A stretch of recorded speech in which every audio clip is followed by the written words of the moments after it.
Hello guys, मैले तपाईहरुलाई के सिकाउँदै छु भने हामीले कसरी WhatsApp बिजनेस एकाउन्ट बनाउँछौं र WhatsAppबाट कुनै पनि प्रोडक्टहरुलाई सर्भिसहरुलाई कसरी हामीले सेल गर्ने त्यसको बारेमा मैले सिकाउने छु। र यसको लागि हजुरले प्ले स्टोरबाट के गर्नुपर्ने हुन्छ, प्ले स्टोरबाट WhatsApp बिजनेस एपलाई के गर्नुपर्ने हुन्छ, इन्स्टल गरेर ओपन गर्नुपर्ने हुन्छ। मैले इन्स्टल गरिसकेको छु र ओपन पनि गरिसकेँ। र तपाईहरुको यदि पहिले नै WhatsApp एकाउन्ट छ, यसलाई बिजनेस एकाउन्टमा कन्भर्ट गर्न पनि सक्नुहुन्छ। त्यसको लागि केही गर्न पर्दैन, पहिलाको फोन नम्बरलाई टाइप गर्ने र त्यसमा कोड आउँछ, ओटिपी कोडलाई के गर्ने टाइप गरेपछि हजुरले के गर्न सक्नुहुन्छ त पहिलाको जनरल WhatsApp एकाउन्टलाई बिजनेस एकाउन्टमा कन्भर्ट गर्न सक्नुहुन्छ। र अब बिजनेस एकाउन्टमा यदि पहिले नै छैन भने चाहिँ हजुरले के गर्न सक्नुहुन्छ त रजिस्टर गरेर फोन नम्बरमा आएको ओटिपीलाई अप्लाई गरेर सजिलैसँग क्रिएट गर्न सक्नुहुन्छ। र मैले के गरिसकेको छु त पहिले नै क्रिएट गरिसकेको छु। र अब WhatsApp बिजनेस एकाउन्ट र जनरल एकाउन्टमा के डिफरेन्स छ त WhatsApp बिजनेस एकाउन्टमा हजुरहरूलाई यो टुल्स भन्ने अप्सन छ, यो चाहिँ पुरै टोटल्ली डिफरेन्ट छ। हजुरको यसमा चाहिँ टुल्स भन्ने अप्सनमा जे देखाइएको छ हाम्रो जनरल एकाउन्टमा छैन।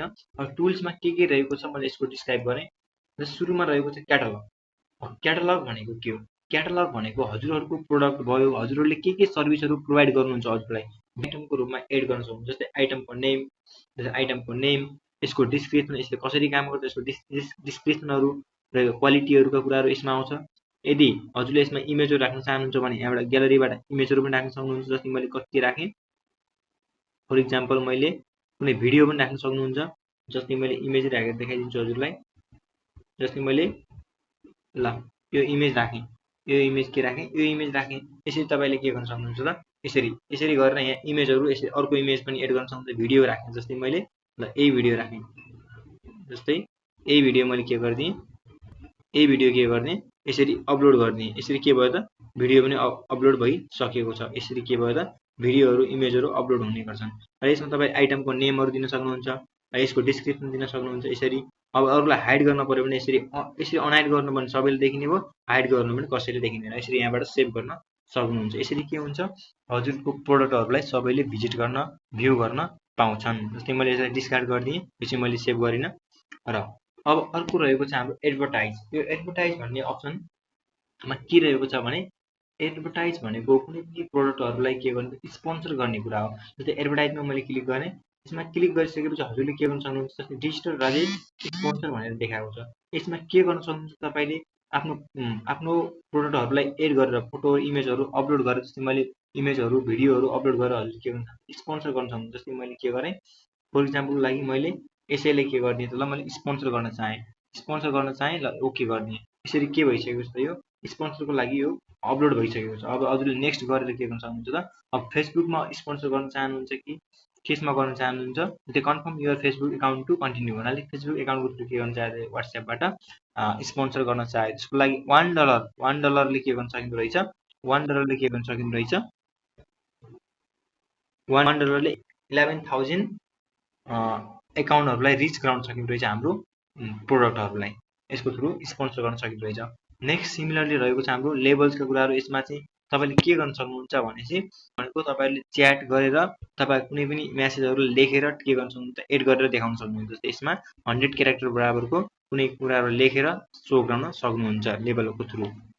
च्याट गरेर कस्टमरलाई के गर्ने इङ्गेज गर्ने कुरा हो। ग्रिटिङ मेसेज छ, ग्रिटिङ मेसेज भनेको अन गरिदिएँ। यसमा तपाईँले के गर्न चाहनुहुन्छ, थ्याङ्क यू फर कन्ट्याक्टिङ जस्ता कुराहरूलाई यस्तै के गर्न सक्नुहुन्छ त ग्रिटिङ भनेको त्यही हो, आदर सम्मान गर्ने कुराहरूलाई एड गर्न सक्नुहुन्छ। जस्तै कुनै कस्टमर आयो भने त्यसैलाई कसरी कन्भिन्स गर्ने कुराहरू ग्रिटिङमा आउँछ। यसलाई मैले के गरिदिएँ अफ गरिदिएँ। जस्तै ग्रिटिङ मेसेजमा आउने भयो, वेलकम टु न्यू कस्टमर, जुन आउँछ उसलाई वेलकम छ भनेर अटोमेटिकली सो हुने कुराहरू ग्रिटिङमा जाने भयो। अवे मेसेज भनेको के हो भनेको तपाईँ यदि बिजी हुनुभयो कुनै काममा भने त्यतिखेर हजुरको कस्टमरले कुनै मेसेज छोड्छ भने तपाईँ अटोमेटिकली त्यसको रिप्लाई जाओस् भन्नेका लागि तपाईँले के गर्न सक्नुहुन्छ त अटोमेटिकली रिप्लाई जानका लागि कुनै सेटिङमा मेसेजलाई छोड्न सक्नुहुन्छ। जस्तै हजुरले के भन्छ, यदि बिजी भएको खण्डमा कुनै पनि कस्टमरले मेसेज गर्छ भने त्यसलाई अटोमेटिकली जाने भयो। तपाईँले यहाँ के टाइप गर्नुहुन्छ त्यही मेसेज के जान्छ त अटोमेटिकली जान्छ। यसलाई अन गरिदिनु पर्यो। र सेड्युल पनि राख्न सक्नुहुन्छ कि म यति टाइमदेखि यति टाइमसम्म बिजी छु, यतिखेर जाओस् भने चाहिँ यसमा टाइम स्टार्टिङ टाइम कति राख्ने, अनि इन्डिङ टाइम कति टाइममा, कति टाइमदेखि कति टाइमको बिचमा म व्यस्त छु र त्यसै गरेर मेरो मेसेज अटोमेटिकली जान्छ भन्ने कुराहरूलाई सेट गर्न सक्नुहुन्छ। मैले यसलाई डिस्क्राइब गर्ने क्विक रिप्लाइज भनेको के हो। क्विक जस्तै तपाईँले यो मेसेज लङ मेसेजहरू लेख्न चाहनुहुन्छ तर त्यसको लागि टाइम थोरै छ भने तपाईँले अलरेडी लेखेर सेभ गरेर तपाईँले यसको सर्टकट की राख्न सक्नुहुन्छ। जस्तो हाम्रो एमएस वर्ड एक्सेलमा हुन्थ्यो नि सर्टकट की, त्यसरी नै हजुरले सर्टकट की लेखेर यसलाई के हुन्छ थ्याङ्क्स लेख्ने बित्तिकै यो होल प्याराग्राफ कि जानु पर्यो एकैपल्टमा सेन्ड हुने हो, त्यस्तो कुरालाई देखाउन सक्नुहुन्छ। यो चाहिँ क्विक रिप्लाइजमा एड गर्न सक्नुहुन्छ। प्रोफाइलको कुराहरू छ, प्रोफाइलको कुरामा के छ जस्तै यसमा बिजनेसको नेम राख्न देखाउँछ, यसमा बिजनेसको नेम के राख्नु भएको थियो, कुन क्याटेगोरीको, जस्तै तपाईँ एजुकेसनको लागि कुनै कुनै कुन बिजनेस हो त्यसको क्याटेगोरीलाई चुज गर्न सक्नुहुन्छ।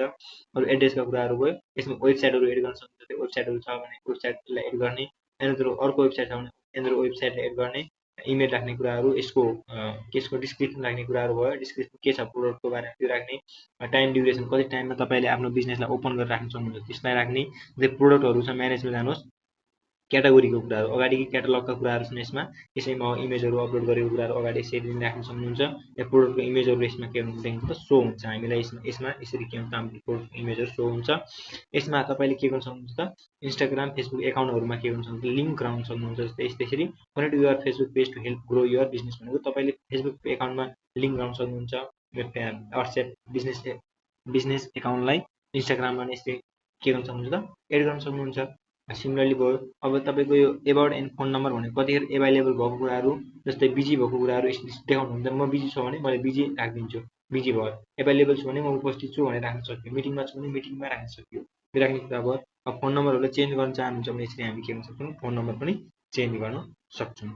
यिनी कुराहरू चाहिँ हाम्रो के हो त जनरल वाट्सएप एकाउन्टभन्दा हाम्रो यो बिजनेस एकाउन्टमा डिफ्रेन्ट भएको कुरा भनेको मेनली यही हो।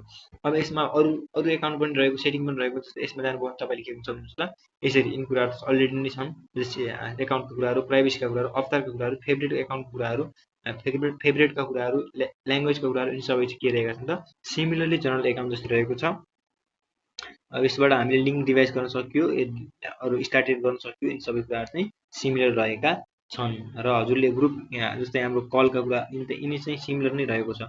यसमा अर्को के रहेको छ भने तपाईँले जस्तै कसैलाई फलो गर्न पर्यो भने यसरी के हुन्छ त यहाँबाट फलो पनि गर्न सक्नुहुन्छ, यसरी फलो पनि गर्न सक्नुहुन्छ। जस्तै मैले कसैलाई फलो गर्न चाहेँ, जस्तै मैले यो मन्चेस्टर भन्नेलाई फलो गर्न चाहेँ, यसरी के हुन्छ तपाईँले फलो पनि गर्न सक्नुहुन्छ र अनफलो पनि गर्न सक्नुहुन्छ। सबै कुराहरू हेर्न चाहन्छ यसरी हेर्न सक्यो। जस्तै केसको लागि चाहिएको कुन चाहिएको तपाईँले यसरी खोजेर फलो पनि गर्न सक्नुहुन्छ। यो चाहिँ हाम्रो केसमा रहेको छ वाट्सएप बिजनेस एकाउन्ट। जस्तो नेपालभरिको चाहियो, कुन देशबाट हो, कसरी हो भनेर हेर्नलाई यहाँबाट हेर्न सक्यो है त। यसरी हामीले के गर्न सक्छौँ त वाट्सएप बिजनेस एकाउन्टको थ्रु गरिने एडभर्टाइजमेन्टका कुराहरू चाहिँ यसरी रहेको छ। ल थ्याङ्क यू।